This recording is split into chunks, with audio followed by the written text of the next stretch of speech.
میری رضا کے مطابق ان نعمتوں کو استعمال کرو، اس پر زبان سے بھی شکر ادا کرو، اپنے عمل سے بھی شکر ادا کرو۔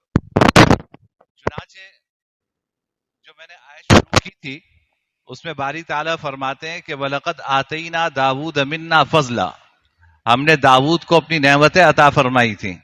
یا جبال اوبی ماہ والطیر، ہم نے پہاڑوں سے کہا تھا کہ تم بھی داؤد کے ساتھ خوش الہانی کے ساتھ پڑھو، اور پرندوں کو بھی کہا تھا کہ جب داؤد ذکر کرے تو تم بھی ان کے ساتھ ذکر کیا کرو۔ وَأَلَنَّا لَهُ الْحَدِيدَ، اور ہم نے داؤد کے لیے لوہے کو نرم کر دیا تھا۔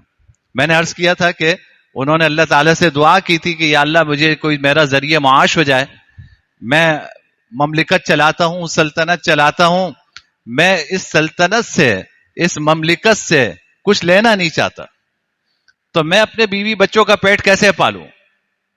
تو میرے لیے کوئی صورت پیدا فرما دیں۔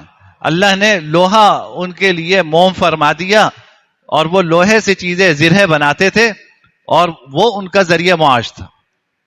تو فرمایا کہ وَأَلَنَّا لَهُ الْحَدِيدَ، ہم نے ان کے لیے لوہا نرم کر دیا۔ وَأَنِعْمَلْ سَابِغَاتٍ وَقَدِّرْ فِي السَّرْدِ وَاعْمَلُوا صَالِحًا، اور ہم نے ان سے کہا کہ آپ زرہ بنائیں کشادہ، اور اس کی کڑیاں صحیح صحیح اندازے سے جوڑیے، اور نیک کام کرو۔ وَاعْمَلُوا صَالِحًا، نیک کام کرو۔ یعنی ہم جو کچھ نعمتیں تمہیں عطا کر رہے ہیں اس نعمتوں کا شکر یہ ہے کہ تم نیک کام کیا کرو، ہماری ان نعمتوں کو ہماری طاعت میں استعمال کرو، ہماری ناراضگی میں استعمال نہ کرو۔ اور پھر آگے مزید فرمایا، سلیمان علیہ السلام کا واقعہ بھی فرمایا کہ ولی سلیمان الریح غدوها شہر ورواحها شہر، اور ہم نے سلیمان کے لیے ہوا مسخر کر دی، وہ صبح کو اس کی مسافت 1 مہینے کے برابر ہوتی تھی اور شام کو اس کی مسافت 1 مہینے کے برابر ہوتی تھی، یعنی صبح سے لے کے دوپہر تک وہ ہوا 1 مہینے کی مسافت طے کروا دیا کرتی تھی، اور شام کو وہ ہوا 1 مہینے کی مسافت طے کروا دیا کرتی تھی۔ ہم نے سلیمان کے لیے ہوا مسخر کی۔ اب 23ویں پارے میں سورہ صاد میں اس کا بھی پس منظر ہے، اللہ تعالیٰ نے ان کے لیے ہوا کیوں مسخر کی؟ یہ ان کے شکر کا صلہ ان کو ملا تھا۔ آپ کو پتا ہے کہ حضرت داؤد علیہ السلام کو جس طرح بادشاہت ملی، ان کے بعد ان کے صاحبزادے حضرت سلیمان کو اللہ تعالیٰ نے یہ بادشاہت عطا فرمائی۔ سلیمان علیہ السلام ایک دن شام کو، ان کو گھوڑوں کا بڑا شوق تھا، اپنے پالتو گھوڑوں کا معائنہ کر رہے تھے۔ اذ عرض علیہ بالعشی الصافنات الجیاد، شام کو ان کے پالتو گھوڑے ان کے سامنے پیش کیے گئے، وہ ان کا جائزہ لے رہے تھے۔ اس میں اتنا منہمک ہوئے کہ عصر کی نماز رہ گئی۔ آپ اندازہ کیجئے، اور ہمارا کیا طرز عمل ہے اس پہ غور کیجئے۔ گھوڑوں کے معائنے میں اتنا مشغول ہوئے کہ عصر کی نماز رہ گئی، تو جب خیال آیا تو اس درجے افسوس ہوا کہ یا اللہ مجھ سے اتنا بڑا گناہ سرزد ہو گیا کہ میری نماز رہ گئی۔ تو اس گناہ کی تلافی کے لیے جہاں توبہ کی، وہاں دوسرا کام یہ کیا کہ ان گھوڑوں کو اللہ کے راستے میں قربان کر دیا۔ جس طرح ہمارے یہاں جانوروں کی قربانی، گائے بکری بیل کی قربانی جائز ہے، ان کے مذہب میں ان کے ہاں گھوڑوں کی بھی قربانی ہوتی تھی۔ تو ان گھوڑوں کو راہ خدا میں قربان کر دیا کہ یہ گھوڑے وہ ہیں کہ جن میں انہماک اور مشغولیت کی وجہ سے میری نماز رہ گئی، کہ میں ان کے معائنے میں ایسا لگا، مجھے اتنے پسند آئے یہ گھوڑے کہ میری نماز رہ گئی، ان گھوڑوں کو قربان کر دیا۔ دیکھیں کتنا بڑا سبق ہے کہ اللہ جو کچھ نعمتیں عطا فرما رہے ہیں، اگر یہ نعمتیں ہمیں اللہ کی فرما برداری کی طرف لے کے جا رہی ہیں تو سر آنکھوں پہ، اور اگر یہ نعمتیں ہمیں اللہ کی نافرمانی اور معصیت کی طرف لے کے جا رہی ہیں تو یہ نعمت نہیں ہے، یہ آپ کے لیے آزمائش ہے. یہ نعمت نہیں ہے، یہ آپ کے لیے آزمائش ہے کہ جو آپ کو اللہ سے دور کر رہی ہے. یہ ناشکری ہے نا کہ دیکھو اللہ تعالیٰ کتنی نعمت عطا فرما رہے ہیں، کیا کچھ عطا فرما رہے ہیں، میں اللہ سے دور ہوتا جا رہا ہوں. ان نعمتوں میں مگن ہو کر میں اللہ سے دور ہوتا جا رہا ہوں. تو یہ تو ناشکری کی بات ہے. بھائی دیکھو اللہ نے آنکھ عطا فرمائی تو کتنی بڑی نعمت ہے. آج اگر کسی سے یہ آنکھ کی بینائی کسی کی جا رہی ہو اور آپ اس سے کہیں کہ ساری جائیداد، مال و دولت، بنگلہ، بیلنس جو کچھ ہے وہ مجھے دو، میں تمہاری یہ آنکھ کی بینائی بحال کر دوں گا، آپ بتائیے وہ اپنا سب کچھ آپ کو دینے کو تیار ہوگا یا نہیں ہوگا؟ صرف اس ایک نعمت کے لیے کہ جو آنکھ کی نعمت ہے، جس کی روشنی میری کم ہوتی جا رہی ہے، میری یہ روشنی بحال ہو جائے. لو کیا مانگتے ہو، میں تمہیں دینے کو تیار ہوں، میری آنکھ کی روشنی بحال ہو جائے. سب کچھ قربان کر دے گا انسان. لیکن جب آج اللہ نے یہ روشنی صحیح عطا کی ہوئی ہے، میں ان آنکھوں کو اللہ کی نافرمانی میں استعمال کرتا ہوں. اللہ نے جن چیزوں کی طرف نگاہ اٹھا کر دیکھنے سے منع کیا، میں لذت کی خاطر وہ چیزیں دیکھ رہا ہوں ان آنکھوں سے. تو یہ ناشکری نہیں ہے کہ باری تعالیٰ نے آنکھ کی نعمت دی اور میں اس آنکھ کی نعمت کا کیا کر رہا ہوں؟ باری تعالیٰ نے مجھے پیسہ دیا، سوال یہ کہ یہ پیسہ مجھے اللہ سے دور کر رہا ہے یا اللہ کے قریب کر رہا ہے؟ اگر یہ پیسہ میں اللہ کی نافرمانی میں خرچ کر رہا ہوں، اللہ کی معصیت میں خرچ کر رہا ہوں، اس سے بڑی ناشکری کیا ہوگی؟ حدیث میں آتا ہے کہ جب انسان صبح سو کے اٹھتا ہے تو اس پر لازم ہوتا ہے کہ وہ اپنے 360 جوڑ تمہارے جسم میں ہیں، تم ہر جوڑ کی طرف سے اللہ کا شکر ادا کرو. جب تم صبح اٹھے تو ہر جوڑ کی طرف سے تم اللہ کا شکر ادا کرو. 360 جوڑ ہے تمہارے میں، کرو شکر. فرمایا حدیث میں حضور نے فرمایا کہ 2 رکعت اشراق کی نماز پڑھ لو، یہ تمہارے 360 جوڑوں کا شکرانہ ہے. 2 رکعت اشراق کی نماز پڑھ لو، یہ تمہارے 360 جوڑوں کا شکرانہ ہے کہ تم نے اللہ کا شکر ادا کیا. ان جوڑوں کو اللہ کے سامنے رکوع، سجدے اور قیام میں استعمال کر لیا تم. پھر اس کے بعد دن میں کھاؤ پیو، ملازمت پہ جاؤ، نوکری کرو، کاروبار کرو، جو کرنا ہے جائز طریقے سے کرو. 2 رکعت نماز پڑھ لو، تم نے ان 360 جوڑوں کا شکر ادا کر دیا. تو دیکھیں ہماری شریعت اور حضرت داؤد علیہ الصلوۃ والسلام کی شریعت، حضرت سلیمان علیہ الصلوۃ والسلام کی شریعت ہمیں یہ سکھا رہی ہے کہ دیکھو صرف زبان سے شکر ادا کرنا کافی نہیں ہے، اصل شکر اپنے عمل سے اللہ کا شکر ادا کرنا. اصل شکر یہ ہے کہ میں اپنے عمل سے اللہ کا شکر ادا کروں. چنانچہ حضرت سلیمان علیہ الصلوۃ والسلام نے فرمایا کہ مجھے ایسے گھوڑے نہیں چاہیے جن گھوڑوں کو کے معائنے میں میری اثر کی نماز رہ گئی، مجھے ایسے گھوڑے نہیں چاہیے. قربان کر دی اللہ کے راستے میں. قال انی احببت حب الخیر، میں نے اتنی محبت اس مال سے کی حتی توارت بالحجاب، سورج ڈوب گیا، اف یہ گناہ مجھ سے ہو گیا، سارے گھوڑے بارگاہ الہی میں قربان کر دیے. اللہ کو یہ قربانی اتنی پسند آئی، اللہ نے کہا کہ تم گھوڑوں پہ کیا سفر کرو گے، ہم تمہارے لیے ہوا مسخر کر دیتے ہیں. اللہ نے اس کو اتنا پسند کیا، ان کی اس توبہ کو، کہ اللہ نے اس سے بڑی نعمت عطا فرما دی کہ اس ہوا کو ہم نے تمہارے لیے تخت بنا دیا ہے. صبح نکلو 1 مہینے کا سفر تھے، شام نکلو 1 مہینے کا سفر تھے. پھر صرف اتنا نہیں کیا، وَمِنَ الْجِنِّ مَن يَعْمَلُ بَيْنَ يَدَيْهِ بِإِذْنِ رَبِّهِ، اللہ تعالیٰ نے جنات کو حضرت سلیمان علیہ الصلوۃ والسلام کے لیے مسخر کر دیا. وہ جنات ان کے سامنے کام کرتے رہتے تھے، وہ جیسا کہتے تھے جنات اس کے مطابق کام کرتے تھے. وَمَن يَزِغْ مِنْهُمْ عَنْ أَمْرِنَا نُذِقْهُ مِنْ عَذَابِ السَّعِيرِ، ان جنات میں سے جو ذرا کجروی اختیار کرتا ہم اس کو آگ کا عذاب چکھاتے.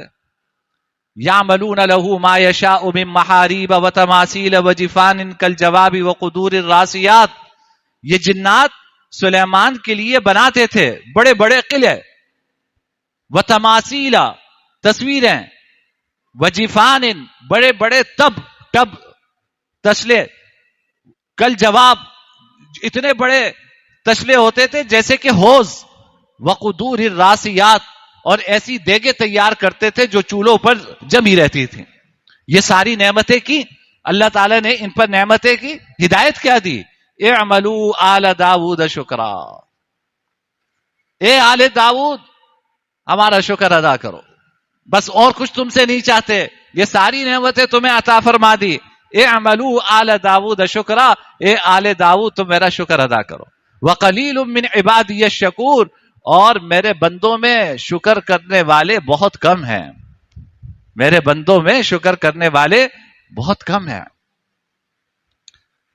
میں نے عرض کیا تھا کہ ان ساری نعمتوں کے شکرانے میں آل داود کا عمل کیا تھا کہ ان کا مصلی خالی نہیں رہتا تھا عبادت سے. گھر میں جو مصلی بچھا ہوا ہوتا تھا، باریاں طے تھی کہ بھائی اتنے بجے سے اتنے بجے تک تم اس پہ عبادت کرو گے، اتنے بجے سے اتنے بجے تک تم عبادت کرو گے. یہ مصلی جو ہے وہ خالی نہیں رہنا چاہیے. یہ باری تعالیٰ کا شکر ہے. ہمیں اللہ نعمت دیتے ہیں، ہم اپنے پجامے میں ہی نہیں رہتے، پجامے سے باہر نکل جاتے ہیں. ظرف ہمارے اندر نہیں ہے، ہم کم ظرف لوگ ہیں. اللہ نعمتیں دے رہے ہیں، ہمارا ظرف چھلک جاتا ہے. ہم ناچنا شروع کر دیتے ہیں، ہم گانا بجانا شروع کر دیتے ہیں، ہم آتش بازیاں شروع کر دیتے ہیں، ہم موٹر سائیکل کے سلینسر نکال کر روڈوں پہ موٹر سائیکلیں چلاتے ہیں تاکہ کسی مریض کو سکون کی نیند نہیں آئے.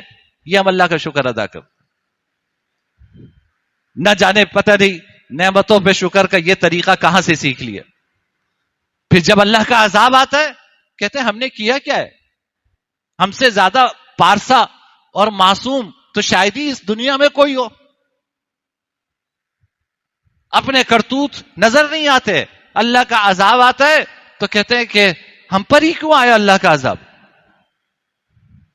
ہم ہی تھے کیا اس کام کے لیے؟ یہ تازیانے ہیں. یہ جو سیلاب ہے، آج اگر ممبر سے علماء یہ بات کہتے ہیں کہ بھائی اپنے اعمال کی فکر کرو، تو لوگ کہتے ہیں کتنے بیوقوف لوگ ہیں. لوگوں نے درخت لگانے چھوڑے اس لیے عذاب آئے، لوگوں نے درخت کاٹنے شروع کیے اس لیے عذاب آئے. درجہ حرارت، عالمی درجہ حرارت بڑھ رہا ہے اس لیے عذاب آئے ہیں. ہم کوئی ان ظاہری اسباب کا انکار نہیں کرتے. آپ سمجھ لیں اچھی طرح، یہ مذاق اڑانا چھوڑ دیں. قرآن کا مذاق اڑا رہے ہیں آپ، اللہ کے حبیب کے فرمان کا مذاق اڑا رہے ہیں. آج آپ دیکھیں کیسے کیسے کمنٹس جو ہیں وہ لوگوں کے آ رہے ہیں اس بات پر کہ جی یہ مولویوں کو دیکھو سیلاب آ گیا، کہتے ہیں کہ اللہ کا عذاب ہے. میں اس سے انکار نہیں کرتا کہ بھائی درخت لگانا ضروری ہے. عالمی حرارت، درجہ حرارت میں جو فرق آ رہا ہے، ایسی تدابیر اختیار کرنا ضروری ہے جس سے یہ بہتر ہو. آپ دریاؤں کا راستہ نہ روکیں، اسے کون انکار کرتا ہے؟ میں آپ سے کہوں گا ممبر میں بیٹھ کے کہ بھائی جہاں سے ندی کا راستہ جا رہا ہے وہاں پہ تم جو ہے وہ بلڈنگیں کھڑی کر لو. جنہوں نے بلڈنگیں کھڑی کی ہیں وہ مجھ سے پوچھ کے کھڑی کی تھی. انہوں نے پہلے آ کے مفتی صاحب سے فتویٰ لیا تھا کہ جی میں دریا میں ایک بلڈنگ کھڑی کرنا چاہ رہا ہوں، ہوٹل بنانا چاہ رہا ہوں، مجھے کتنی رکعت نفلوں کا ثواب ہے؟ جو ناجائز ہے ناجائز ہے. آپ کسی زمین پر، ایک بالی زمین پر بھی ناجائز قبضہ کرتے ہیں، حدیث میں آتا ہے کہ قیامت کے دن یہ ایک بالی زمین 7 زمینوں تک اس کے گلے میں ڈالی جائے گی کہ یہ ہے جس پہ تم نے قبضہ کیا تھا. سرکاری زمین ہو یا کسی کی پرائیویٹ زمین ہو، کسی کی زمین پر قبضہ کرنے کی اجازت نہیں ہے.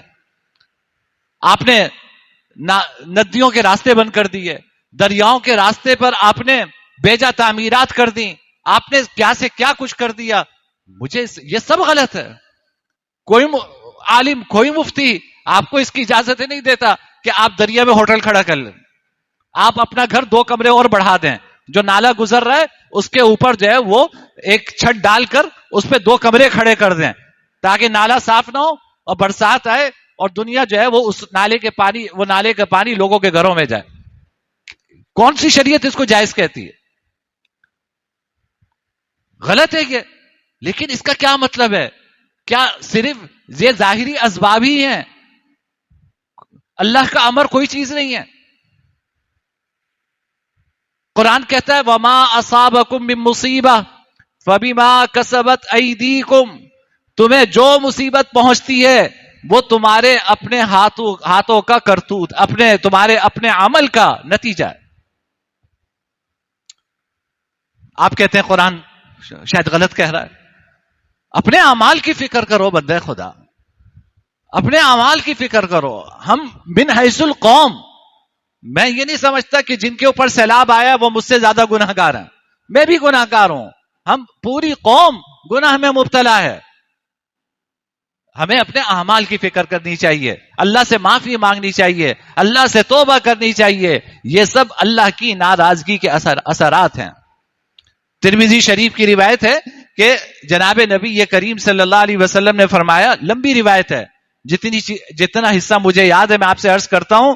آپ نے فرمایا کہ جب مال غنیمت کو لوگ, یعنی حکومت کے مال کو لوگ اپنے لیے حلال سمجھنا شروع کر دیں, جب امانت کو مال غنیمت سمجھنا شروع کر دیں, جب شوہر بیوی کی اطاعت کرنے لگے, بیٹا ماں کی نافرمانی کرنے لگے, تمہاری مسجدوں میں آوازیں بلند ہونے لگیں, جو قوم میں سب سے ذلیل شخص ہے وہ تمہارا سربراہ بن جائے, اور کسی شخص کی عزت اس لیے کی جانے لگے کہ اس کے شر سے کسی طرح ہم بچ سکیں. اور فرمایا کہ جب گانے والیاں اور یہ موسیقی کے آلات جب ان کو حلال سمجھا جانے لگے اور جب شراب پی جانے لگے, فرمایا کہ جب میری امت میں یہ ساری چیزیں پھیلنا شروع ہو جائیں گی تو سمجھ لو پھر انتظار کرو اللہ کے عذاب کا. وہ اللہ کا عذاب کبھی زمین میں دھسنے کی شکل میں آئے گا, وہ اللہ کا عذاب کبھی سیلاب کی شکل میں آئے گا, وہ اللہ کا عذاب کبھی زلزلوں کی شکل میں آئے گا, وہ کبھی اللہ کا عذاب تمہارے چہرے مس کرنے کی شکل میں آئے گا. حضور بیان کر کے چلے گئے. آپ بتائیے جتنی چیزیں حضور نے بیان کی ہیں آج کون سی چیز ہمارے یہاں نہیں ہے؟ پھر کہتے ہیں کہ جی کیا گناہ کیا. سرکاری خزانے کا اس کو شیر مادر کی طرح حلال سمجھتے نہیں سمجھتے. آپ اپنے سندھ کا حال دیکھیے, دوسرے صوبے تو شاید ہم سے بہتر ہیں, پورے سندھ کو دیکھیے کہ ہمارا بجٹ کتنا ہے, ریونیو کتنا جمع ہوتا ہے اس شہر پر, بلکہ شہر کیا اس پورے صوبے پہ لگتا کیا ہے. کاغذوں میں ایک روڈ 3 مرتبہ بن چکا ہے اور عملی طور پر وہاں روڈ ہی نہیں. کس نے پیسے کھائی ہے؟ اوپر سے نیچے تک سارے اس میں مبتلا ہیں. تو کیا یہ علامتیں نہیں پائی جا رہی؟ آج کیا ماں کی نافرمانیاں نہیں ہو رہی؟ شوہر اپنی بیوی کا غلام نہیں بنا ہوا؟ شرابیں نہیں پی جا رہی؟ آلات موسیقی اور گانے والیوں کو حلال نہیں سمجھتے کہ تھوڑی سی اللہ خوشی دیتا ہے, چلو اللہ کے سامنے سجدہ ریز ہو, اللہ کے سامنے سر جھکاؤ؟ نہیں, گانے والیاں بلاتے ہیں, ناچنے والیاں بلاتے ہیں. ان پیشہ ور ناچنے والیوں کے ساتھ گھر کی شریف خواتین وہ بھی ناچتی. کیوں؟ اللہ نے خوشی دی ہے, اللہ خوشی دے رہے ہیں. تمہارے گھر میں شادی ہے, اللہ کی نعمت ہے, اللہ نے تمہیں زندگی میں یہ موقع دکھایا کہ تم اپنے بیٹے کی خوشی دیکھو, اپنی بیٹیوں کی خوشیاں دیکھو. تم نے اس خوشیوں میں اللہ کا شکر کیا ادا کیا کہ گانے والیاں بلائیں, ڈھول باجے والے بلائے, موسیقی آلات موسیقی لے کے بیٹھے, اور بیٹھ کر تم یہ اللہ کا شکر ادا کر رہے ہو. پھر کہتے عذاب آیا تو کیوں آیا؟ مسجدوں میں موسیقی کی آوازیں نہیں گونج رہی, موبائل لے کر آتے ہیں, اس کو بند نہیں کرتے. یہاں نماز ہو رہی ہے, یہاں موبائل پر گانے بج رہے ہیں. یہ اللہ کا گھر ہے, اللہ کا گھر ہے. اللہ کے حضور ہاتھ باندھے کھڑے ہو, نماز میں کھڑے ہو, اور نماز میں مسجد میں گانے گونج رہے ہیں. تو فرمایا حدیث میں کہ جب یہ ساری باتیں پائی جائیں گی تو پھر عذاب پہ در پہ عذاب آئیں گے، عذاب کی شکلیں مختلف ہوں گی. تو دیکھیے ہم میں یا اہل علم جتنے ہیں وہ اس سے انکار نہیں کرتے کہ بھائی دیکھو یہ جو کچھ زلزلے آتے ہیں، یہ جو کچھ سیلاب آتا ہے، اس کے کچھ ظاہری اسباب ہوتے ہیں. ظاہری اسباب یہ کہ بھائی عالمی درجہ حرارت بڑھتا جا رہا ہے، گلیشیئر پگھلتے جا رہے ہیں، درختوں کی کٹائی ہوتی جا رہی ہے، دریاؤں میں ندیوں میں ناجائز تعمیرات کھڑی کی جا رہی ہیں. یہ ساری چیزیں یہ ظاہری اسباب ہیں اور یہ غلط ہیں، کوئی اس کو صحیح نہیں کہتا.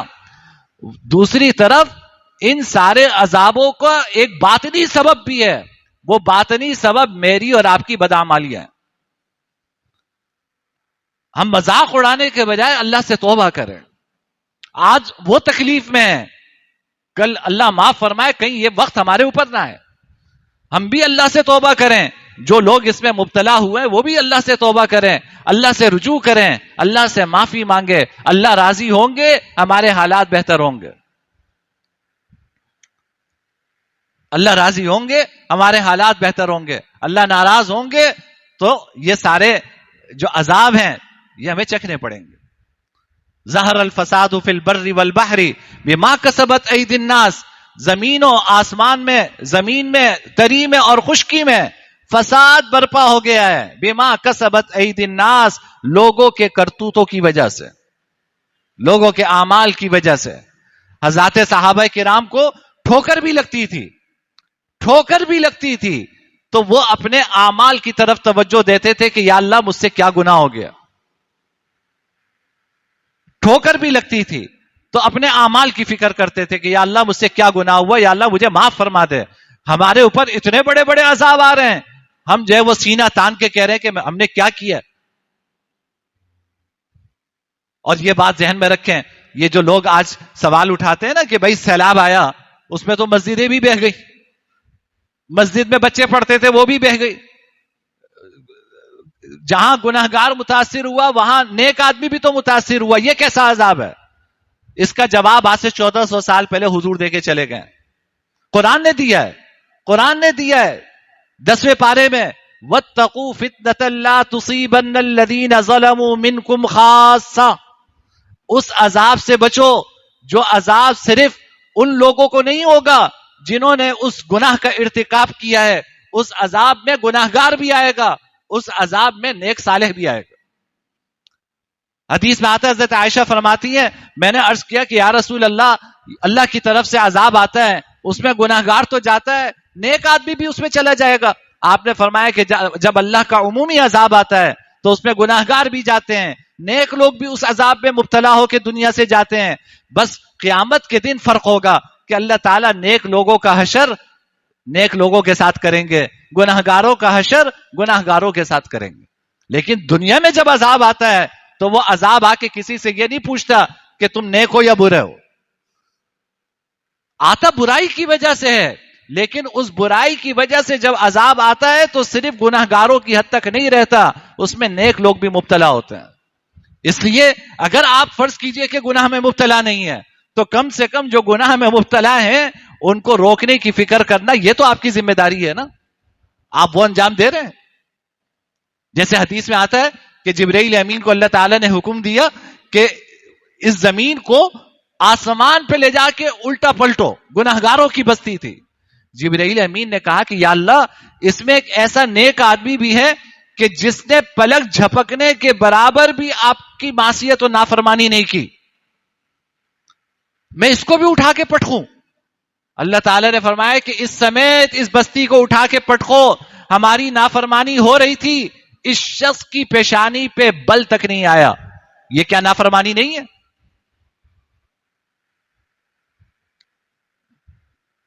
ہمارے گھروں میں جب گناہ ہو رہے ہوتے ہیں تو جو بچے گناہ میں مبتلا ہیں وہ تو ہیں، لیکن جو بڑے وہ گناہ ہوتے ہوئے دیکھ رہے ہیں اور ان کے اختیار میں تھا کہ وہ اپنا اختیار استعمال کر کے وہ گناہ روکتے، انہوں نے نہیں روکا، وہ بھی اس گناہ میں برابر کے شریک ہیں. آپ یہ نہ سمجھیے کہ آپ بڑے پارسا ہیں، آپ مسجد میں آتے ہیں. بھائی آپ تو مسجد میں آتے ہیں، 5 وقت کی نماز بھی پڑھتے ہیں. جب آپ کے گھر میں یہ گناہ کے کام ہو رہے تھے تو آپ نے اس گناہ کے کام کو روکا کیوں نہیں؟ لہذا اگر اللہ کا عذاب آتا ہے تو آپ یہ نہ مت سمجھیے کہ 4 آدمیوں پہ آئے گا آپ 2 بچ جائیں گے. جو لوگ اس گناہ پہ خاموش رہے وہ بھی اس گناہ میں برابر کے شریک ہیں. تو بہرحال دیکھیں یہ جو کچھ آفات اور مصیبتیں ہیں یہ ہماری بدعمالیوں کی وجہ سے. اللہ نعمتیں عطا فرما رہے ہیں، قرآن یہ کہہ رہا ہے کہ اللہ کی نعمت کا شکر کرو، اللہ کی نعمت کا شکر کرو. اللہ کی نعمت کا شکر ادا کرنے کا طریقہ میں نے آپ کو بار بار بتایا کہ اللہ کی نعمت کا شکر ایک یہ ہے کہ زبان سے شکر ادا کریں، اور دوسرا یہ کہ کوشش کریں اللہ نے جو نعمتیں عطا فرمائی ہیں اس کو اللہ کی معصیت میں، اللہ کی نافرمانی میں استعمال نہ کریں. بس اللہ کی نافرمانی میں وہ نعمت استعمال نہ کریں، اپنے اعمال بہتر کریں، اللہ کے قریب آئیں، جتنی نعمتیں ملے اتنے اللہ کے قریب آئیں. یہ علامت اس بات کی ہے کہ یہ نعمت آپ کے لیے نعمت ہے. اگر نعمتیں مل رہی ہیں اور ہم اللہ سے دور ہوتے جا رہے ہیں تو اس کا مطلب یہ ہے کہ یہ نعمت نہیں ہے، یہ آپ کے لیے آزمائش ہے. اللہ تعالیٰ مجھے اور آپ کو سمجھنے کی توفیق عطا فرمائے. وآخر دعوانا الحمدللہ.